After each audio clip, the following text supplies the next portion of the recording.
Hi there, Dr.Onalee here, host of Coming Home. My intention is to fully help you be done with narcissists, come home to yourself, and start to begin to prepare for your soulmate. Today is a little bit vulnerable, but I have an intention to help you release any shame, any stigma, and any struggle that you are going through. This is all around my bipolar 1 diagnosis that I got in March of 2021 when I was hospitalized for a manic episode. The manic episode was brought on from some of my drug use, in particular using edibles. And you might think that that's innocent. Maybe you use edibles or you smoke weed, but for somebody who has bipolar 1 or schizophrenia or any other mental health diagnosis and condition, the use of these drugs and substances is not the same as somebody who doesn't have these conditions. With having the bipolar 1 diagnosis, I have an irregular cycle of dopamine. The way that my brain processes dopamine, sometimes it can be in excess, sometimes it can be in depletion. And using drugs and alcohol and other outside stimulants or depressants is going to even further alter that brain chemistry. And why I'm really passionate about talking about this now, and for a while I haven't been, is because I really feel on the other side of full acceptance of this condition. Maybe you were diagnosed with bipolar 1 or bipolar 2. Maybe for you it's borderline personality. Maybe it's anxiety. Maybe it's depression. Maybe it's multiple personality disorder. Whatever the case may be, maybe you're not diagnosed with anything, but maybe you do struggle with anxiety and depression, feelings of not good enough, low energy, up and down and up and down. I want you to really accept whatever it is that you're going through and not make it wrong, not make it bad, not make it mean that you're weak. And for me, one of the biggest struggles is my doctorate is in chiropractic, and chiropractic is very holistic. We are very anti medication. And so for me, this was a lot of why it was hard to really accept this diagnosis. I even got adjusted by my chiropractor, who's still my chiropractor, who I love more than anything. But she, after I got diagnosis and was out of the hospital, my dad took me to go get adjusted, and she was like, "You're not bipolar." And that is so well meaning, it is so well intentioned, but in denial of the diagnosis because of wanting to be spiritual or holistic or not believing in disease, I wasn't claiming or accepting that I have this condition. And to me personally, I'm only speaking for myself in this.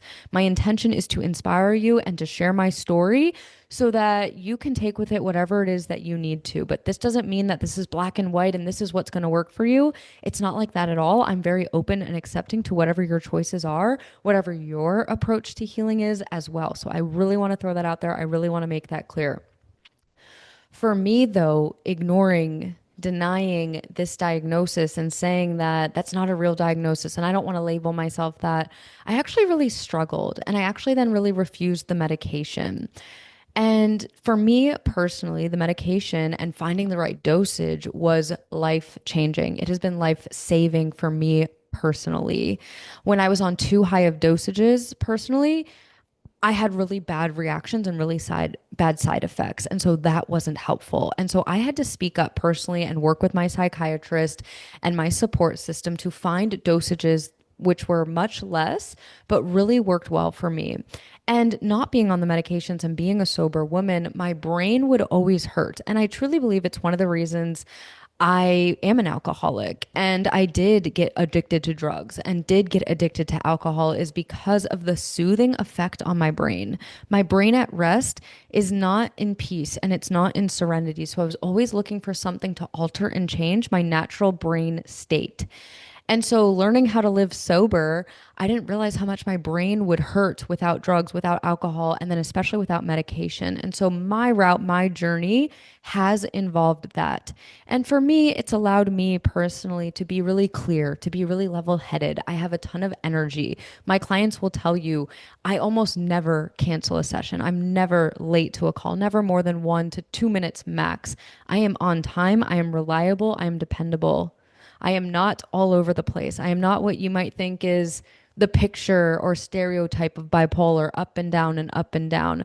It really just means that there's sometimes imbalances in my brain chemistry, but that's why for me, exercise, meditation, having a therapist, having a sponsor, having support, having you name it, medication, sleeping a certain amount of hours, eating certain foods that don't inflame me or take me out.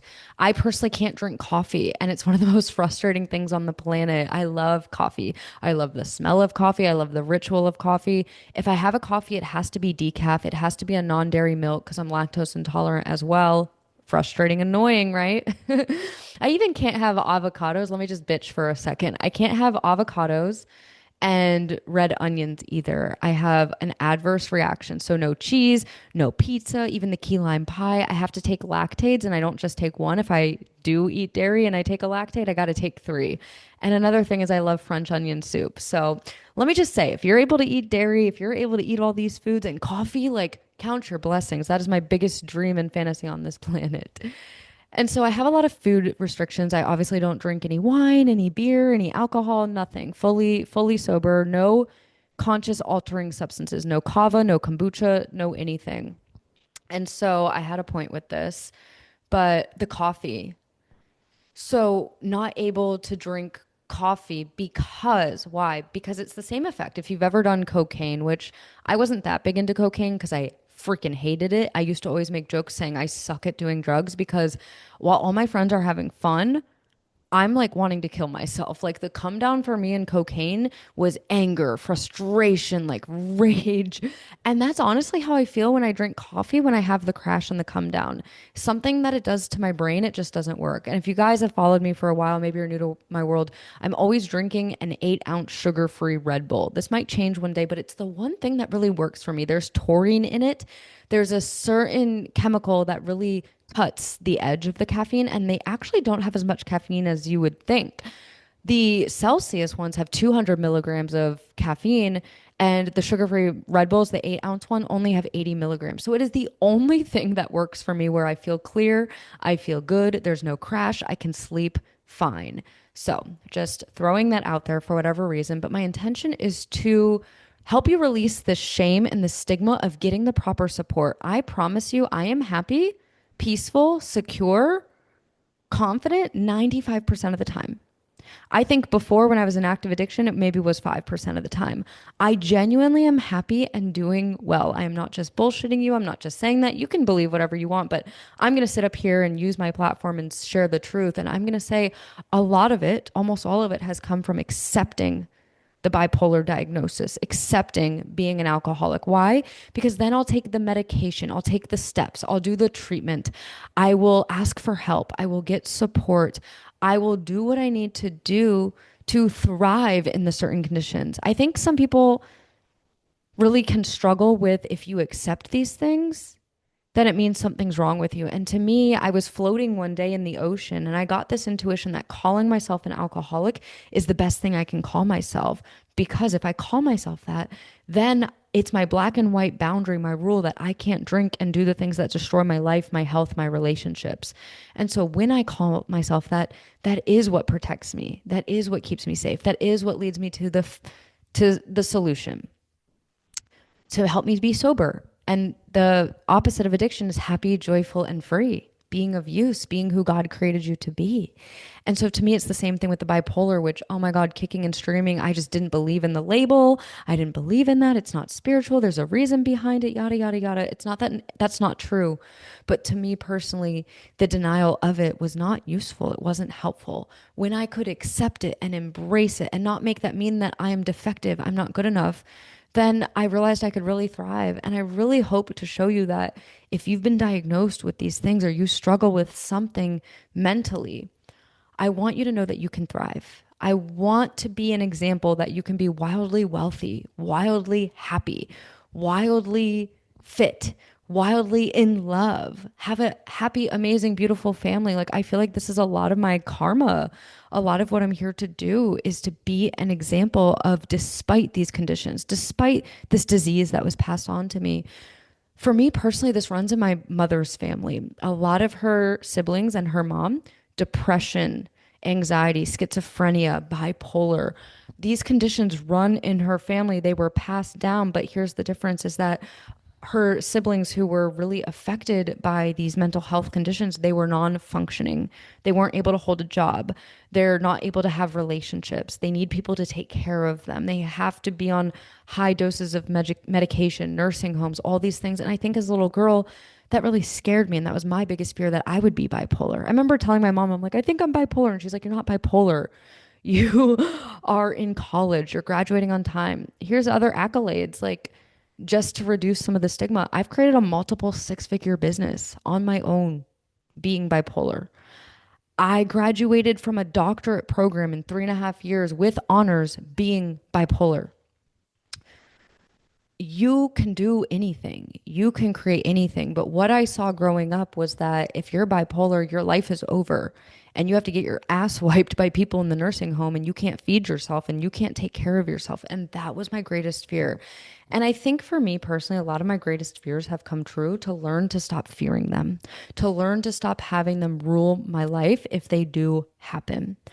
I know you might, in particular, you might not be bipolar, you don't fully resonate with this, but I hope that you can pull out and hear similarities and really take the message to heart of embracing yourself exactly as you are, not allowing any diagnosis or limitation to stop you. You can thrive.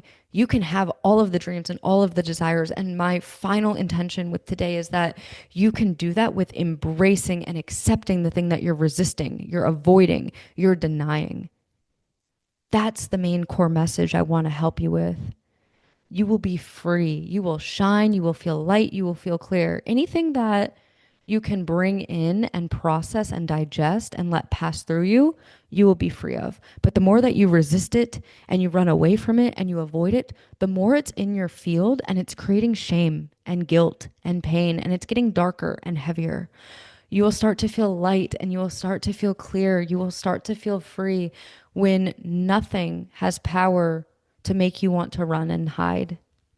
That's why a lot of addiction, a lot of actual healing from it is working a 12-step process. It's one thing to be abstinent. You could sit here and maybe for 5 years you haven't picked a drink, but you're a real addict, you're a real alcoholic. Without working a program and having a fellowship and being of service to other people, but especially letting people hold space for you, you sit in that darkness. There's no real emotional sobriety and freedom. Ask anyone who's actually an alcoholic or an addict or struggling with bipolar or borderline or anything that's not getting help. They are not thriving. Like, show me one person that is actually those things and they are not. We are meant to come into community. And this is why actually I am in the process of putting out a program I've been in the actual works of for 2 years. It's all around coming home to yourself. It's going to be a lot of the principles that I carry out in my life. It's going to be a lot of the healing that I have done to be narcissist proof, to be free from my parents' power and control, to fully have forgiven them and love them, embrace them, to fully not think that anyone who abused me or left me or cheated on me, that that was because I wasn't good enough. I have made peace. I have accepted and I've seen my part. So this is not going to be for the faint of heart. It's going to be for the man or the woman that really wants to transform. You want to be in your power in this lifetime. You want your dreams to come true in this lifetime. You want to experience your soulmate in this lifetime. You want to be done with narcissists and toxic people. Finally, this is going to be the program, and it's more than just watching modules and learning. It's going to be integrative. So there's going to be a Facebook group and a community for all of us to come together and hold space for each other. As you listen to somebody, you heal, they heal, and vice versa. So we're all going to be coming together, releasing our shame, our guilt, our pain, our trauma, our wounds. And we're going to start rewriting new stories and living into them and embodying them. And I can't wait. Hopefully you can feel the energy in this. It's starting to stir. It's starting to be built. I don't know when exactly it's going to be released, but I know it's in the works and it's going to be birthed through me soon. So have an amazing rest of your day. And at the time of this recording, the greatest gift I can offer for you is if you click below, there's a link to book a free call with me. These calls are normally $111 or $222 right now. It is free. My intention is to get on as many of these as my schedule will allow. So with that being said, please only book a space and a time if you know for sure that you can be there. And if you can't 24 hours in advance, if you can't be on it and you don't show up to it, you're not going to be able to work with me further. And I just want to let you know I can't take other clients or schedule other things if I'm keeping the schedule open and available for you for 30 minutes. So I hope that if you're serious about showing up, that you allow me to hold space for you. We can start clearing up your wound, your pattern, and start stepping into the most powerful version of yourself who actually receives the love and the respect that you're looking for. So click below. I hope you have an amazing rest of your day. And thank you for listening to me and holding space for me as I am stepping into my vulnerability and transforming any fear, any pain, any shame that I held on to for many years around this diagnosis. I hope you have an amazing rest of your day, and I'll talk to you soon.